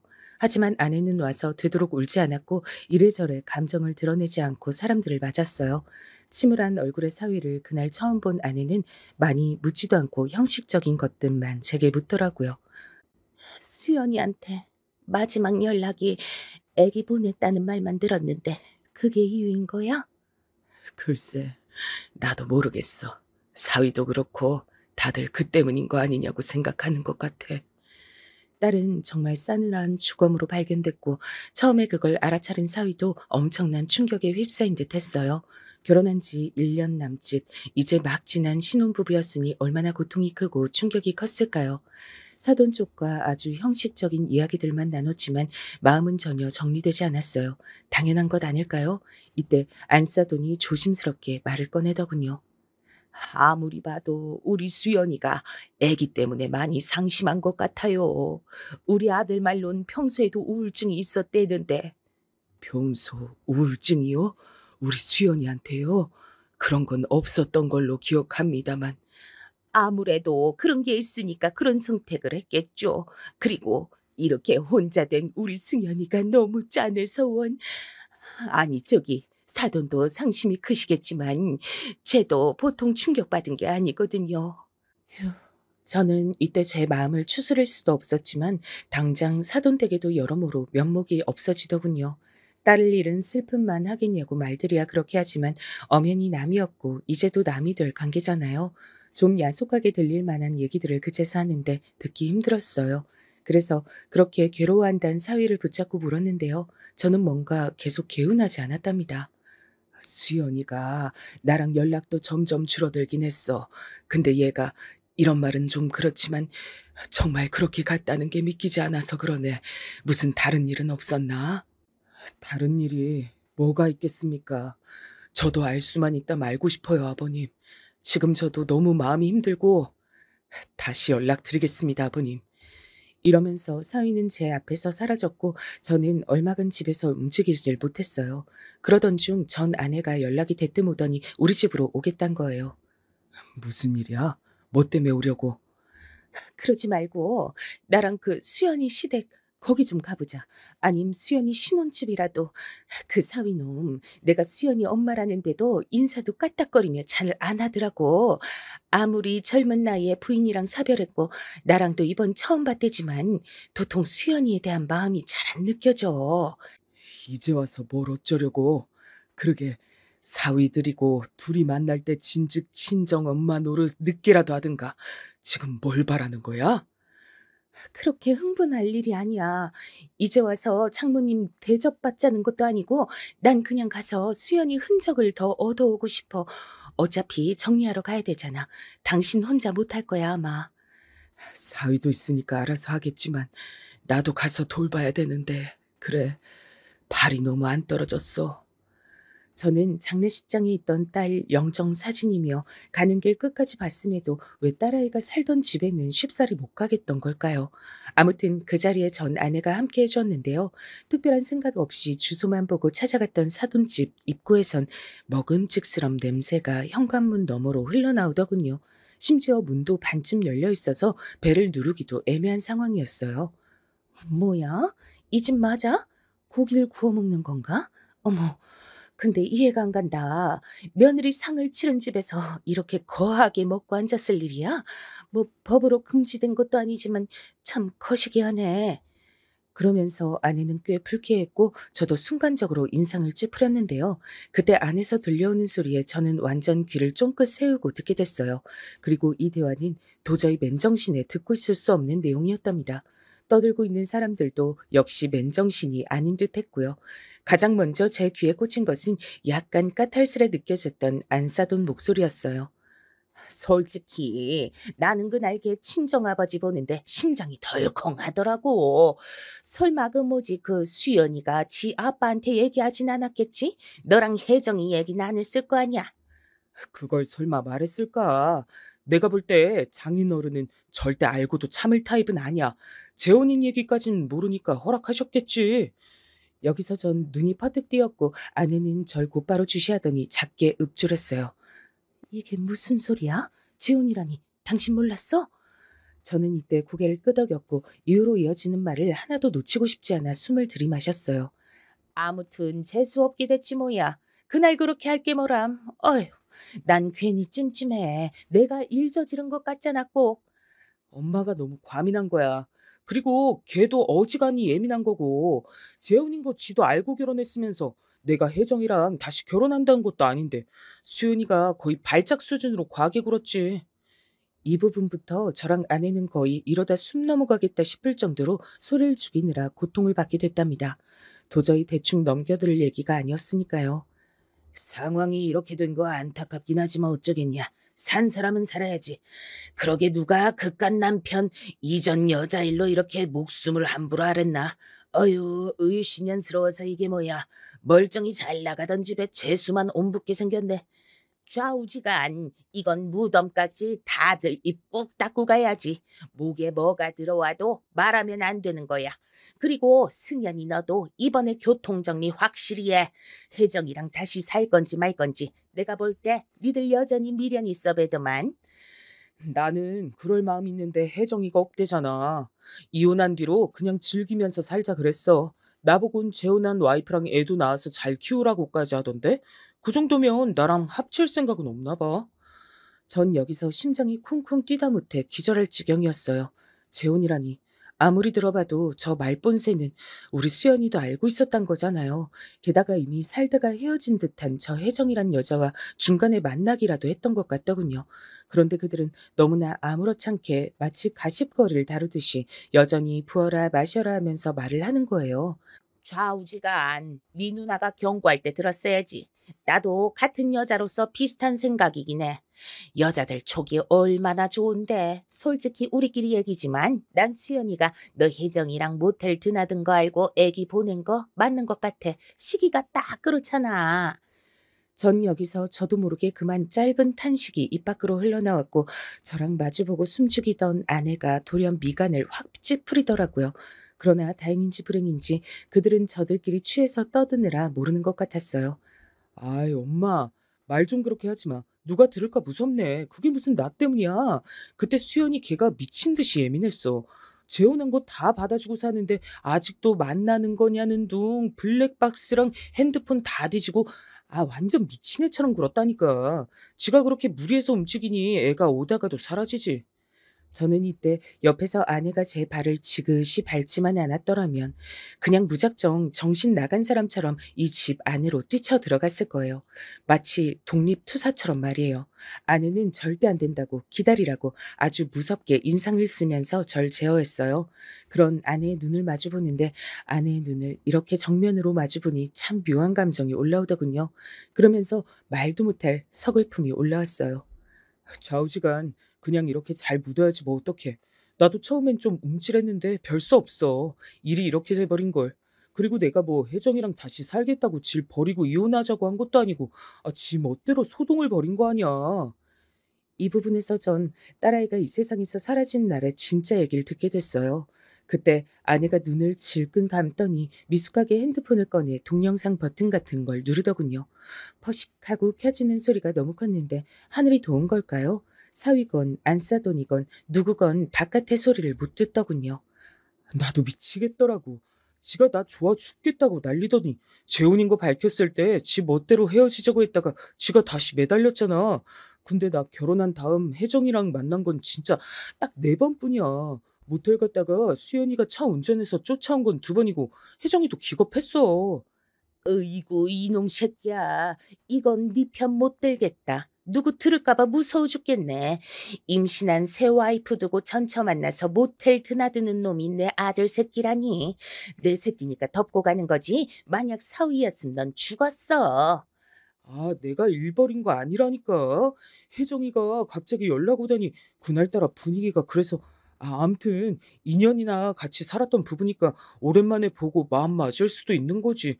하여간 수연이게 진짜 그날 귀신 같았어. 차에서 내리는 거 보고 내가 다 애가 떨어질 뻔했다니까. 저는 이 말을 들으면서 속이 타다 못해 썩어 문드러져서 덩어리로 뚝뚝 떨어지는 느낌이 들었어요. 내 딸, 내 예쁜 딸, 태어났을 때 그렇게 안아보고 감격에 젖었던 우리 딸, 그 자그마한 한 주먹으로 내 손가락 하나를 꽉 쥐던 그 감촉이 아직도 잊혀지지 않는데 그 딸의 마음을 그리고 그 뱃속에 있던 아기까지 이놈의 짐승 같은 치가 다 망가뜨려 버린 거예요. 제 눈이 도는 걸 저도 느꼈지만 아내도 동시에 느꼈는지 여러 번 저를 계속 붙들고 못 들어가도록 억제했어요. 나중엔 참다 못해 양쪽 눈에서 눈물이 흐르더군요. 우리 딸은 스스로 목숨을 거두었다곤 하나 사실 저들로 인해 영혼을 난도질 당한 거나 다름이 없는 것이었죠. 얼마나 괴로웠으면, 아이가 얼마나 가슴이 찢어지고 숨을 쉴 수 없었으면 그런 선택까지 했던 것일까요? 결국 저는 얼굴을 부여잡고 주저앉았고 아내 역시 속으로 피울음을 삼키며 참는 추미새가 제 귀에 들려오더군요. 아내는 계속 꾹 참고 문가 쪽으로 핸드폰을 들이대고 있다가 한 10여 분쯤 더 지나서 끄더라고요. 그리고 서둘러 절 재촉해서 그 집 현관 쪽을 지나 밖으로 나왔어요. 차에 올라탄 전 아무것도 할 수 없었고 아내는 그 영상이 촬영된 것만 몇 번 확인하더니 그제서 온몸에 얼굴을 파묻고 움직이질 않더군요. 아내와 저는 정말 이때 한 거의 30여 분쯤 됐을까요? 온몸이 마비되고 굳어버린 사람처럼 전신에 쥐가 난 마냥 움직일 수가 없었어요. 차라리 몰랐더라면 어땠을까 싶을 정도로 심장이 뜯기는 느낌이더라고요. 가장 최악의 때 저에게 그렇게 원수 같고 원망스럽던 대상이 이렇게 제 옆에 있어서 힘이 될 줄 꿈에도 몰랐어요. 꿈에도 잊지 못하고 이를 갈며 원망하던 전 아내가 딸아이를 잃은 상황 앞에선 저와 세상 둘도 없는 동지가 되어 그간 일은 일단 묻고 한마음이 됐거든요. 일단 당신 헛짓할 생각하지 말고 좀 생각을 해보자. 얘기를 정리해봐야지. 아우 죽겠네. 나 토하고 싶어. 어떡하지? 어디 가서 하고 오든지. 여기 비닐봉지 있어.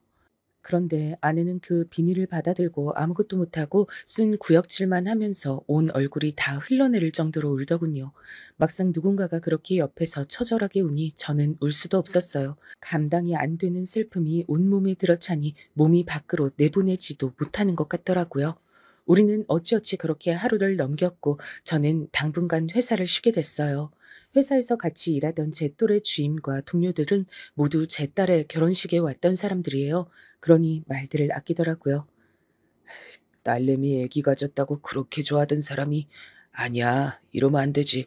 이 얘긴 그만할게. 쉬고 와. 쉬고 와야지. 나는 감히 상상도 못하겠다. 자네 마음을. 그러고 저는 집으로 돌아와 전 아내와 일단 마주하게 됐어요.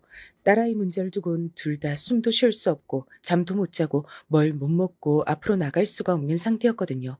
서로가 너무 불안하고 숨이 막혀 뭘 못하고 멈춰 있다가 이튿날부턴 안 되겠다는 생각이 들었어요. 수연이 어떡하지? 수연이 생각에 아무것도 못하겠어. 뭐든 해야 해. 어떻게 하지? 당신은 어때? 당신도 마찬가지 아니야? 나 그날 먼 정신으로 동영상 찍겠다고 그걸 눌렀나 몰라. 나 같은 기계치가 말이야.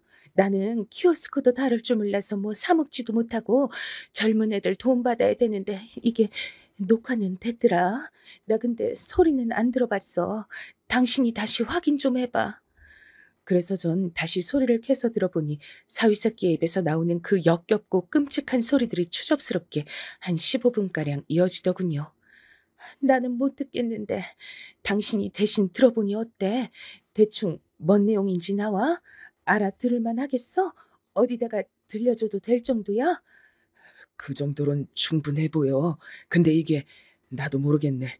어디다 의논을 해야 하나? 저는 아무래도 저 혼자 있는 것보단 낫겠지만 아내와 둘이 있는 것만으로는 부족해 보였어요. 결국 막내 남동생에게까지 이 사실을 알려 도움을 요청했어요. 남동생 역시 조카를 보낸 슬픔에 아직도 괴로워하던 중 이 소식을 알고 충격을 받았어요. 형, 내가 주변에 좀 알아볼게. 우리 처조카가 변호사잖아. 뭐든 정보를 좀 얻을 수 있겠지. 그거 영상 나한테 좀 보내줘. 이렇게 해서 남동생에게 일단 넘겼지만 저는 가만히 앉아 기다릴 수가 없어 사위에게 연락했어요. 아, 네, 아버님. 오셔서 수연이 유품 가져가신다고요? 핸드폰이요? 핸드폰은 못 봤는데. 수연이 핸드폰이 왜 없겠어? 그 집에 있을 거 아니야. 걔가 그날 그러기 전에 핸드폰만 어디다가 버렸을 리가 없잖아. 집에서 그런 일을 벌였는데 나 지금 거의 다 왔으니까 문 열어봐. 저는 사위에게 미리 말하지 않고 바로 들이닥쳐서 찾으러 들어갔고 서희는 무척 짜증난 얼굴로 문을 열어주더군요. 그 아버님, 안 그래도 제가 모시려고는 했는데 저도 정신이 없어서 저기 제가 같이 찾아드리겠습니다만 비켜. 자네랑 할 얘기 없으니까. 네? 아니 갑자기 저기 왜 그러세요 아버님? 저한테 뭐. 저는 여기서 곧장 사위를 돌아보며 말했어요. 수연이 자네가 죽인 거야. 그렇게 하자. 자네도 그렇게 알고 있지? 그러자 사위는 지나가다 우박이라도 맞은 얼굴로 절 쳐다보더군요. 아버님, 저 지금 하나부터 열까지 하나도 이해가 안 갑니다만 그게 대체 무슨 말씀이세요? 좀 이해를 시켜주셔야. 여기가 안방인가? 그거 비켜보래도. 저는 아직도 수연이 흔적이 보이는 화장품들이 질비하게 놓여있는 화장대 쪽을 보았어요. 거기에는 자주 들고 다니는 듯한 작은 가방들이 있길래 무조건 손을 집어넣어 핸드폰을 찾았죠. 남동생이 저에게 핸드폰은 꼭 필요하다고 말했거든요. 증거가 많으면 많을수록 좋으니까 되도록 그 조카 사이는 거슬리긴 하지 말고 핸드폰만 찾아서 나오면 될 거야. 사실 저기 형수님이 녹음해둔 영상만으로도 증거가 되긴 할 텐데 일단은 불법 녹음이니까 뭐가 더 있으면 좋을 것 같아. 그리하여 저는 핸드폰을 손에 꼭 쥐었고 서희는 이때 엄청 소스라치게 놀라더군요. 제가 이렇게 불시에 올 줄 몰랐던 것 같고 자기를 향하는 태도가 급변한 거며 어쩌면 지한테 아주 불리할 수 있을 핸드폰이 저한테 넘어간 걸 보니 표정이 이상해지더라고요. 아버님, 저기 잠깐요. 지금 바로 가시게요. 저기 여기 수연이 물건 더 있는데 더 보시고 잠깐 좀 더. 아니, 나 가야 돼. 밖에 차 세워놨어. 잘 있게나. 저는 일단 찾은 건 찾았고 당황하는 사이놈 얼굴을 보니까 더더욱 이대로 조용히 나가야겠더군요. 정말 신발을 대충 고쳐 신고서 막 나가려는 차에 사이는 또 저를 붙잡으려는 거예요. 아버님, 잠시만요. 어디 가시게요? 이러다가 거의 몸이 부대끼면서 핸드폰을 떨굴 뻔했고 저는 억지로 몸을 굽혀서 문을 박차고 그대로 뛰어나갔어요.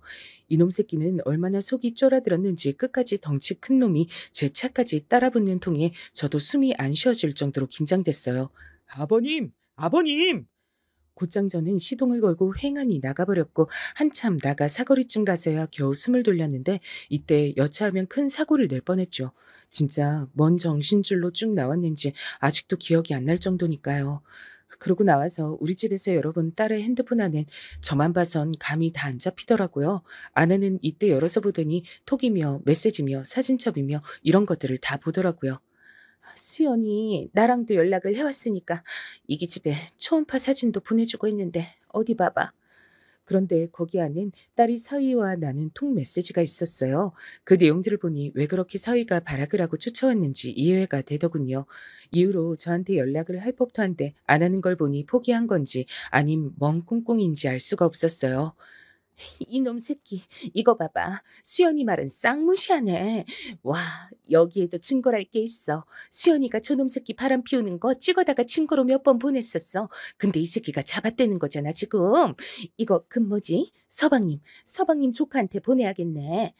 결국 우리는 머리를 쥐어뜯어가며 보다가 봐도 잘 모르겠어서 우선은 동생네 보냈고요. 저는 더 참을 수가 없어 사위새끼가 아닌 안사돈에게 전화를 걸었어요. 우리 수연이 그쪽 집 때문에 그렇게 된 거 알게 됐어요. 저 승현이 새끼랑 그놈이랑은 노란한 전청가 뭔가 싹 다 고소할 거예요. 사별 전에 둘이 외도했고 놀아났고 우리 딸은 그 때문에 지 애기도 보내고 본인 목숨도 잃었어요. 저는 그쪽 아들 그냥 두지 않을 겁니다. 하지만 이 집 안사돈도 그 자식의 그 어미라고 보통 인간은 아니었더라고요. 불쌍한 우리 수연이 처음부터 이런 집이랑 엮이면 안 됐었는데 지옥 불구덩이에 들어갔던 거예요. 듣자 하니 말을 진짜 거침없이 막 하시는데 증거 있으신 거예요? 이거 사람 괜시리 윽박지르고 하시는 거 나도 다 걸어서 소송할 거예요. 우리 승연이한테 연락받았는데 겁도 없이 남의 집 자식을 갖다가 그따위로 부르시네요. 어디 결혼한 지 1년도 안 돼서 재수 온 붙은 짓거리 하는 딸년을 보내놓고 뭐요? 제 마음 같아선 이 말 듣고 곧장 쫓아다 다 깨부수고 싶었지만 전 아내와 남동생의 만류와 지도로 인해 참았어요. 그리고 조용히 변호사를 통해 충분히 상담을 하고 해서 증거들을 가지고 이들을 고소했죠. 상간 소송부터 시작하니 그쪽 전처인지 뭔지 아는 여자애는 난리가 났더군요. 전 진짜 몰라요. 아무것도 몰랐어요. 전 남편이 전 남편이 진짜 자긴 결혼하지 않았다고 했단 말이에요. 왜 제가 소송을 당해요? 이런 와중에 사위도 개떡 같은 반응을 보였답니다. 진짜 듣자 하니 무슨 개소리세요. 제가 수연이를 그렇게 만들다니 어디서 개떡 같은 내용들을 증거랍시고 가져와서 저 진짜 자다가 괜히 어디 두드려 맞는 느낌이에요. 자신 있으세요? 제가 무슨 바람을 피워요.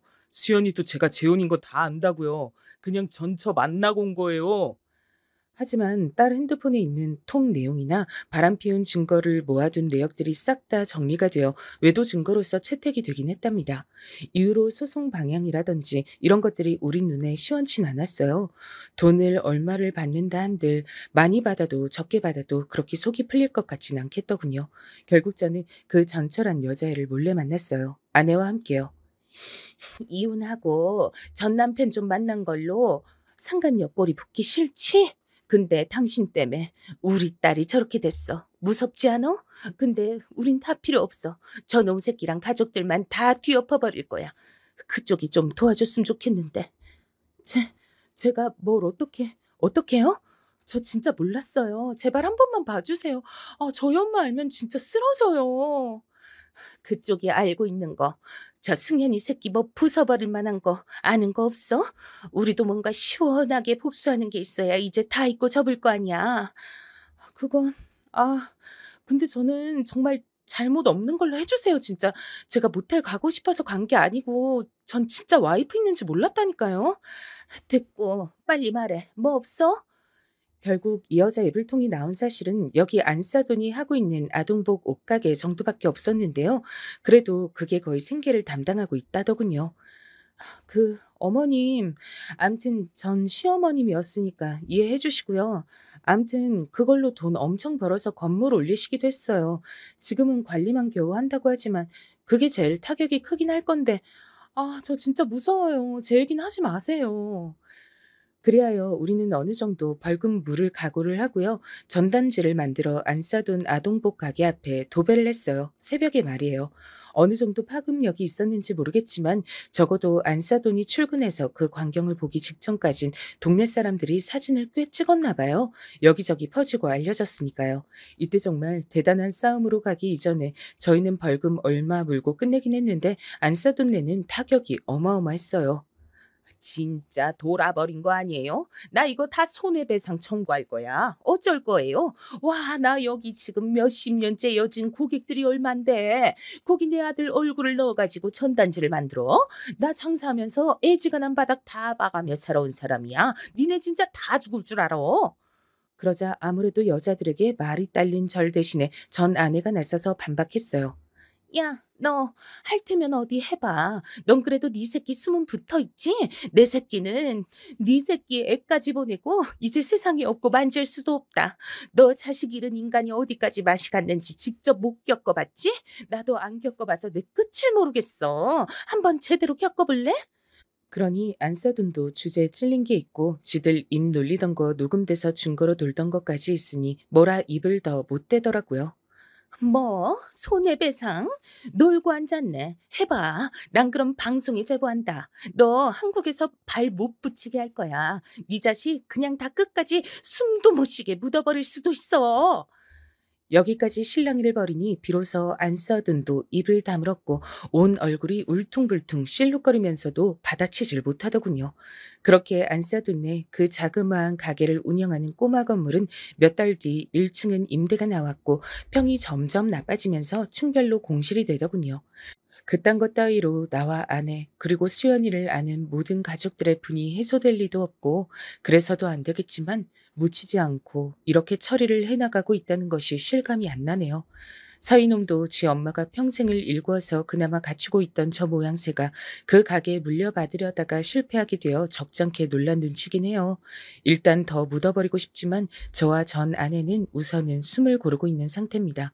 서이는 얼마 전에 전화가 와서 제발 봐달라고 무릎 꿇고 하루 종일도 있겠다며 빌어대는데 어림도 없어요.